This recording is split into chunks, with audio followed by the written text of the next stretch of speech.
so much. Take care. With that, Don, I'm going to turn it over to you. We're All right. 3 minutes late, but that's okay. You can run 3 minutes over. Oh, And perfect. we may run 3 minutes over on the full call. So just warning to everybody. But please stay on. All right. Let me share. First of all, let me know if that's, there we go. We got you. All right, great. Well, thanks, Jeff. I appreciate it. I've been really looking forward to this discussion. This is kind of something that I'm pretty passionate about, and I just love the opportunity. I'm gonna tell my wife that I'm an untapped gem now, and see if that gets me any points. Let me know if that works. Yeah.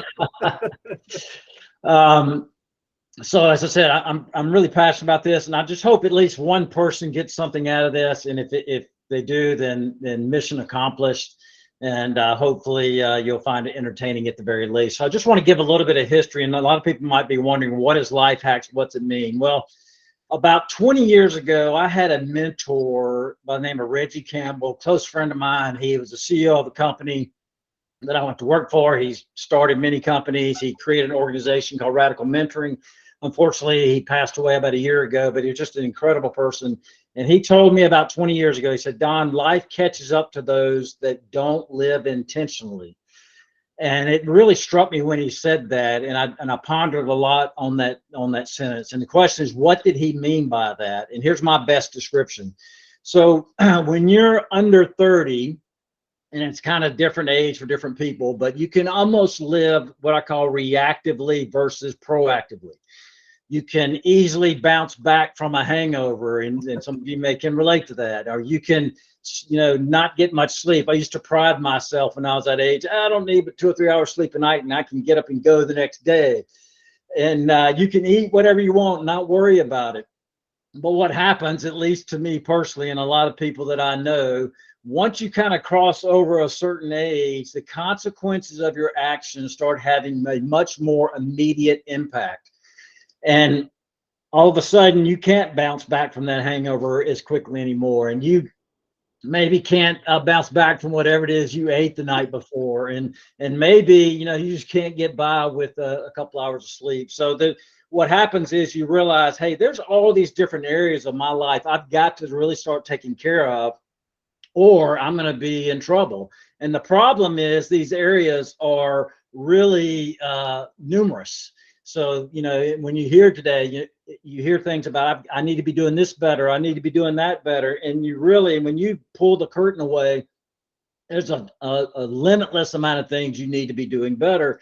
And this can be overwhelming. So the question is, how can I address all these things with the amount of time that I have? And that's where life hacks and shortcuts, or what I call cheat codes, are put in place to help make sure that you are living intentionally. And that's really what this is all about. It's what all started in my life.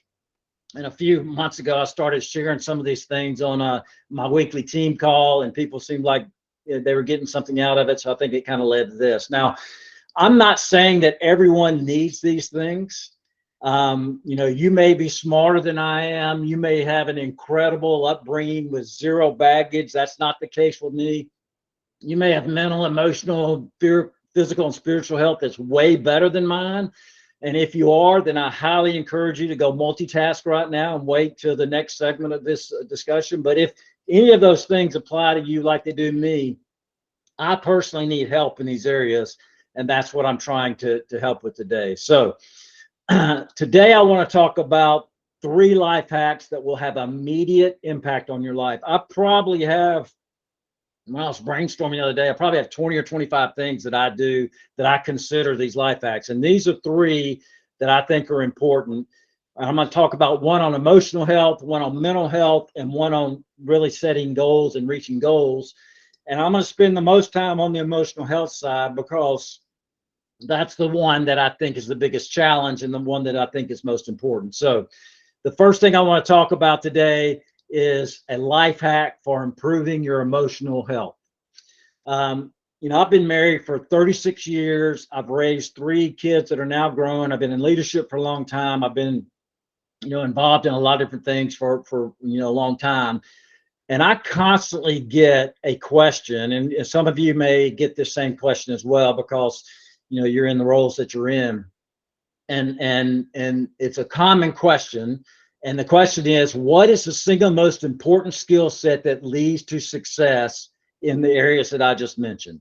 And I don't know if y'all want to write down what you think the answer is, or you want to put them in the chat, but the reality is I always answer immediately without even thinking about it. And the thing that I say is it's emotional intelligence. Emotional intelligence is the thing, the factor that I see in successful leaders. I see it in successful, employees. I see it in successful relationships all across the board. High emotional intelligence generally equals success. So if that's true, it's something that we really need to talk about more and focus on. So the first question is, how do I define emotional intelligence, and what is it?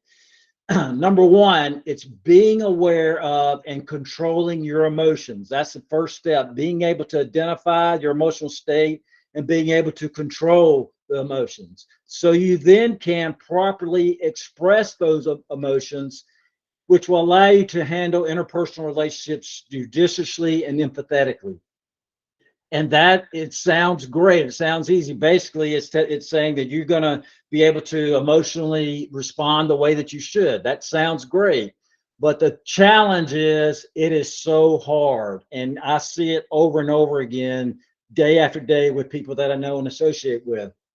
And so why is it so hard? Why is handling and addressing your emotional intelligence so hard? And I think to answer that, we got to go deeper and understand that. And to me, understanding what I'm about to tell you was a real key in me kind of breaking through and get a better handle of my emotional intelligence. So then I'm going to give you a little insight to your brain.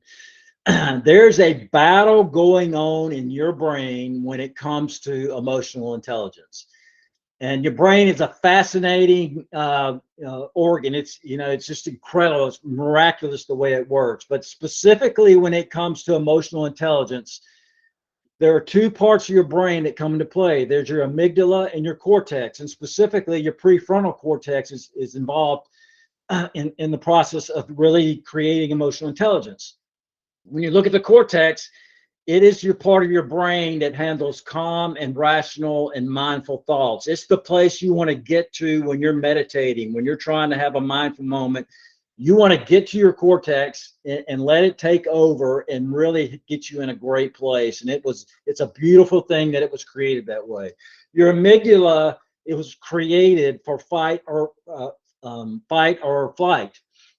So it's really very emotional. It can be irrational at times, but it's needed. It's a very important part of your brain in terms of that whole fight or flight aspect of the way that you think.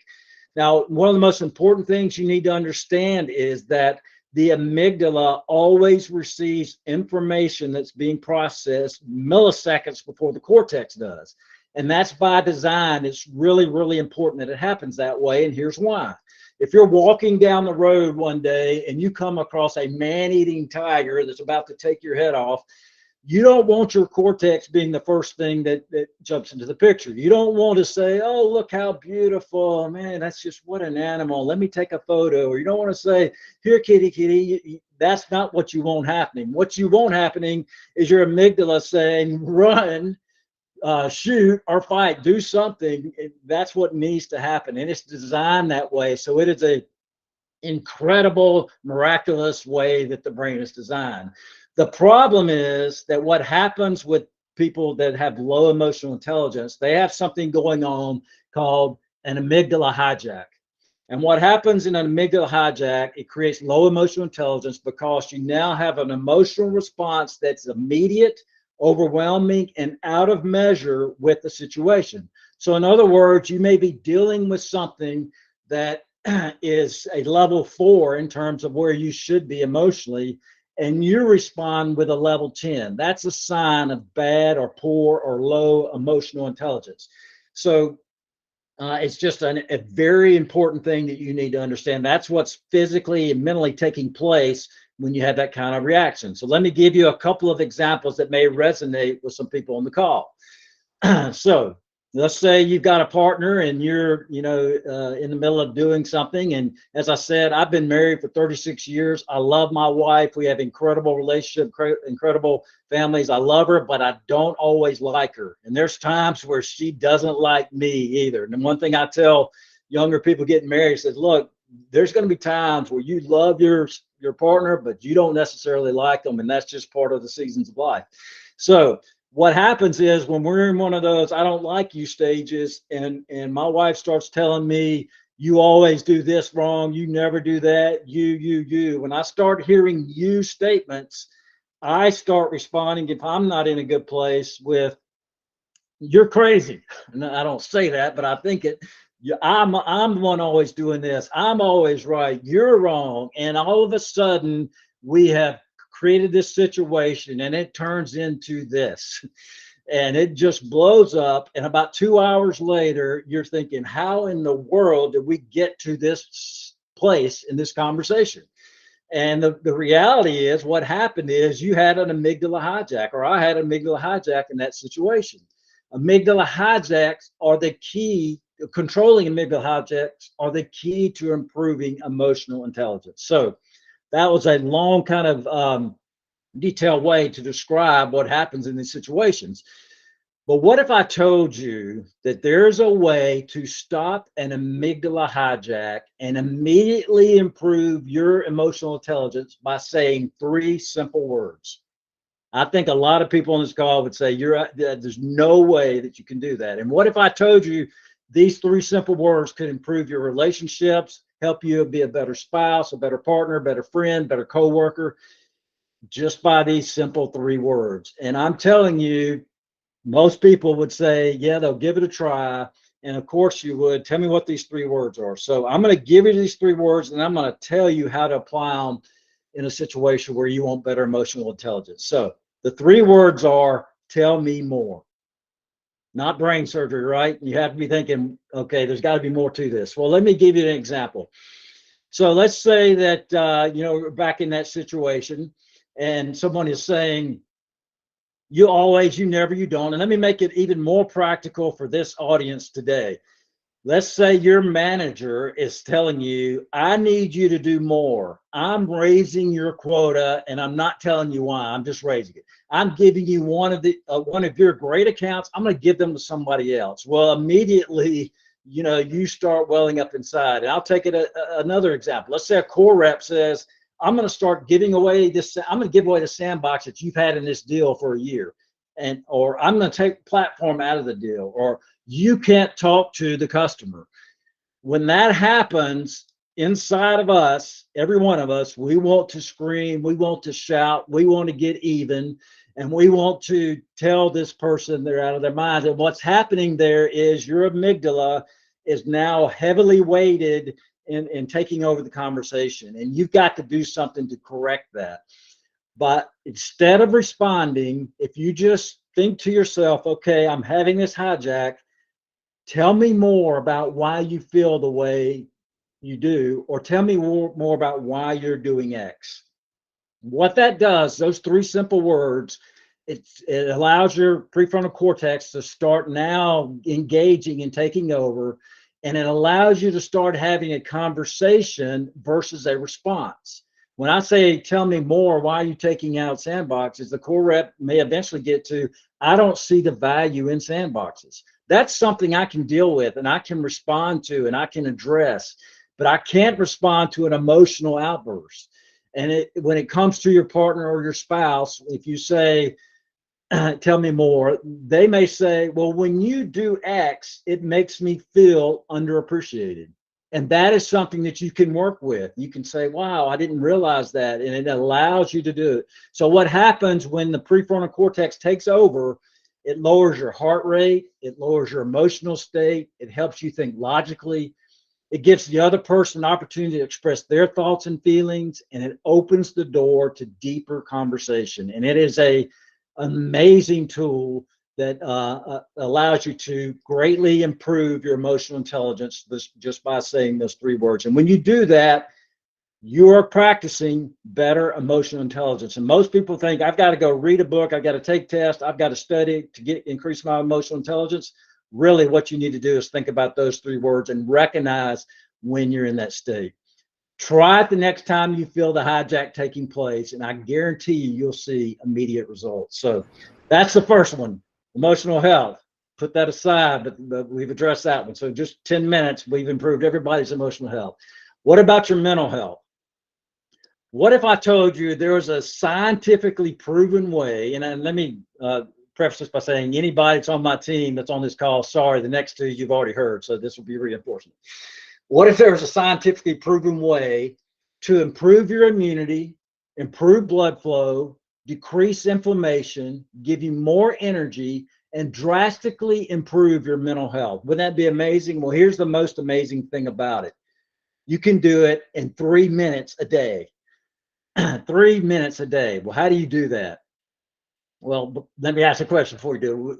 My guess is if in 3 minutes you would say, yeah, I'll do it. I don't care how hard it is. If I get all those benefits from it, then I would do it. So here's a question I like to ask people. How are your norepinephrine levels? And you're saying, what the heck is that? Well, norepinephrine is a neurotransmitter that activates your brain, boosts your energy, makes you more alert, and enhances focus. It plays a role in a person's mood and ability to concentrate. It improves ADHD. It improves depression. It improves low blood pressure. So what in the world, what life hack, what can I do in 3 minutes a day that helps improve those levels? Well, the reality is cold water therapy is one of the greatest ways to address it, and address it very quickly. But instead of you moving to Antarctica to have this done, here's what I do every day. I've done it for months, and I promise you it has been life-changing for me when I started doing it. I take a freezing cold shower every single morning, 3 minutes long. So 5 benefits of taking a 3-minute cold shower. 1, I've already mentioned, your norepinephrine and your dopamine levels improve greatly. This sends, when you get in that water, it sends an overwhelming amount of electrical impulses from nerve endings to the brain, and which has an antidepressant effect. It constricts blood vessels and reduces inflammation. Everything you read about in terms of science and in terms of physical health is now pointing toward inflammation being a major issue and a major cause of diseases. And if you can lower your inflammation just by taking 3-minute cold shower a day, that sounds like a pretty good trade-off. It activates your immune system, which is, of course, huge in today's world, in today's environment. And all those reasons are great, but they are not the reason I take a cold shower every day. The reason I do it is because it begins my day by completing a hard task. I don't understand it. I don't really know the science behind it, but I can tell you this, that if you do a hard task first thing in the morning, every morning, it jumpstarts your brain, it puts you in a positive mindset, and sets you up for success today. There's not a single day that I wake up and I say, I can't wait to go take this cold shower. What I do is I dread it. I'm like, gosh, I don't want to do this. But when I'm done with it, I feel like I can go conquer the world. And that is why it's so impactful to me, and I think to so many other people. So again, I challenge you to try this for 30 days and tell me that it doesn't make a big difference. Just give it a shot. You would think 3 minutes is worth that. So mental health, we've addressed emotional and mental health. And now I want to tell you about physical health or goal setting. And this is something I share more than probably any other tip that I give people. It's something I'm the most passionate about. And I do it because I know it works. And it's a pretty phenomenal thing. So what if there's a way that I could guarantee that you could accomplish almost any goal?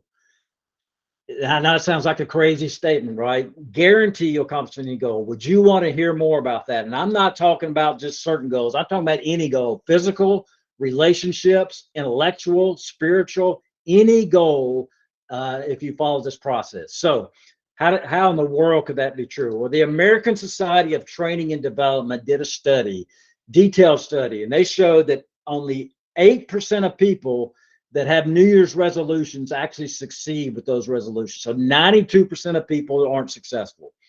What they found, though, is a pretty amazing thing, that if you just tell 3 people specifically what your goal is, that increases your chance of success by 65%. They found that 65% of the people, if they just told people, they're successful. But here's the most amazing stat, I think, that that rivals any stat out there about anything. If you meet with a person once a week and you give them a detailed update of your goal and your progress, your chances of achieving that goal go to 95%.